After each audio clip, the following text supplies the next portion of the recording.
Shalom, salam dalam kasih dan damai sejahtera untuk Bapak Ibu dan saudara-saudari dimanapun berada pada saat ini. Hari ini Rabu 13 September 2023, bersama saya Pendeta Jumantri, kita akan bersama-sama merenungkan firman Tuhan dalam Renungan Harian Resort GKE Puruk Jahu. Dan sebelum kita membaca firman Tuhan, mari kita bersama berdoa. Kita berdoa. Terpujilah nama-Mu ya Tuhan di atas segala nama. Kami mengucap syukur atas setiap hari yang Tuhan boleh berikan bagi kami. Karena kami pada saat ini masih diberikan kesempatan untuk menikmati setiap anugerah yang Tuhan beri bagi kami. Dan saat ini Tuhan, kami akan bersama-sama mengawali hari kami dengan merenungkan firman Tuhan. Berkatilah kiranya kami semua yang akan mendengarkan firman-Mu Tuhan. Biarlah tuntunan daripada Roh Kudus Tuhan yang memberikan kami pengertian dan hikmat, hingga kami dapat mengerti dan juga melakukan firman Tuhan ini. Dalam nama Tuhan Yesus Kristus kami berdoa dan mengucap syukur. Amin.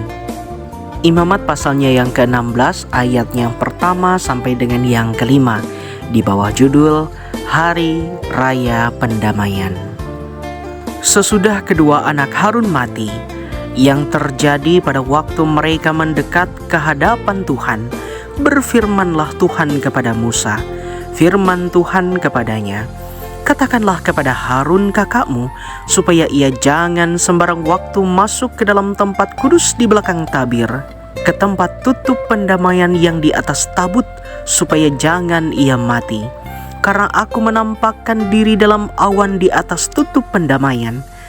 Beginilah caranya Harun masuk ke dalam tempat kudus itu, yakni dengan membawa seekor lembu jantan muda untuk korban penghapus dosa dan seekor domba jantan untuk korban bakaran. Ia harus mengenakan kemeja lenan yang kudus, dan ia harus menutupi auratnya dengan celana lenan, dan ia harus memakai ikat pinggang lenan dan berlilitkan serban lenan. Itulah pakaian kudus yang harus dikenakannya sesudah ia membasuh tubuhnya dengan air. Dari umat Israel ia harus mengambil 2 ekor kambing jantan untuk korban penghapus dosa dan seekor domba jantan untuk korban bakaran. Amin. Saudara yang diberkati Tuhan, kitab Imamat ini secara khusus ditulis untuk mengajar bangsa Israel dan para imam perantara mereka mengenai cara mendatangi atau berjumpa dengan Allah dan juga memperoleh pendamaian, serta untuk menjelaskan standar kehidupan kudus yang ditetapkan Allah bagi umat pilihannya. Ada 2 hal yang paling mencolok dalam kitab Imamat, yakni berkenaan dengan pendamaian dan juga tentang kekudusan. Saudara yang diberkati Tuhan, berbicara tentang Hari Raya Pendamaian atau yang dikenal dengan istilah Yom Kippur, merupakan hari yang paling penting dalam kalender Israel. Hari itu harus menjadi Sabat, yang berarti hari perhentian penuh. Karena saat itu orang Israel harus berpuasa dengan tujuan merendahkan diri di hadapan Tuhan supaya mereka dapat diperdamaikan dengan Allah. Dan kalau melihat konteks Nas, maka hari raya pendamaian adalah hari khusus bagi umat Israel untuk mengadakan pentahiran kemah suci yang telah dinajiskan oleh berbagai ketidaktahiran dan dosa mereka. Saudara, beberapa hal penting untuk disimak dalam perikop ini. Yang pertama adalah Harun harus mempersembahkan korban penghapus dosa bagi dirinya sendiri dan juga keluarganya lebih dahulu sebelum mempersembahkannya bagi umat Allah. Dan ini menunjukkan bahwa imam adalah manusia biasa yang berdosa dan juga membutuhkan pengampunan.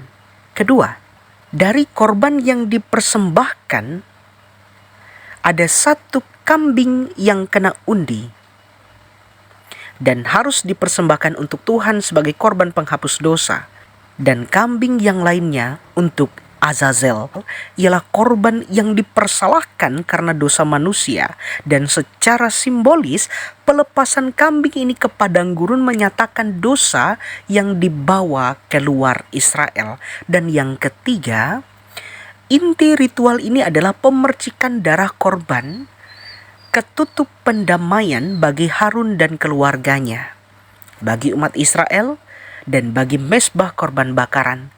Demikianlah terjadi pendamaian di antara umat dan juga Allah.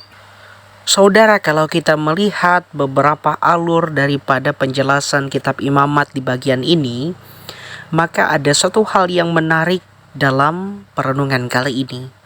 Kalau kita melihat bahwa tidak semua orang itu dapat berjumpa ataupun masuk ke dalam ruang Maha Kudus yang merupakan bagian dalam kemah suci itu. Karena kalau tidak, nasib yang menimpa akan sama seperti anak-anak Harun yang kemudian mati karena melihat kekudusan Allah. Dan dijelaskan bahwa hanya imam besar yang boleh masuk ke dalam ruang Maha Kudus, dan itu pun tidak sembarangan. Harus melalui proses pendamaian dan juga dalam waktu-waktu tertentu. Mari kita renungkan hal ini.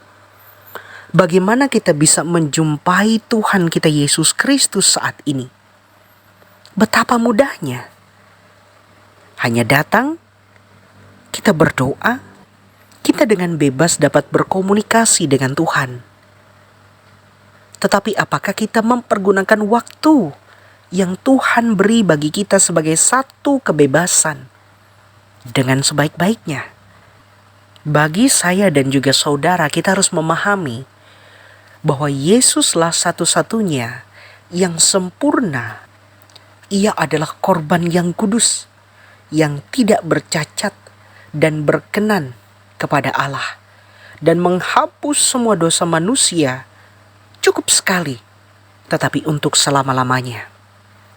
Karena itu saudara, manfaatkanlah waktu yang ada pada diri kita saat ini, setiap waktu dan kesempatan yang Tuhan beri bagi saya dan saudara akan menjadi waktu-waktu yang terbaik untuk mengucap syukur, menjaga kekudusan diri, dan juga melakukan segala sesuatu yang juga berkenan kepada Allah. Mari kita berdoa. Bapa Sorgawi Tuhan kami dalam Yesus Kristus, kami telah mendengarkan firman-Mu.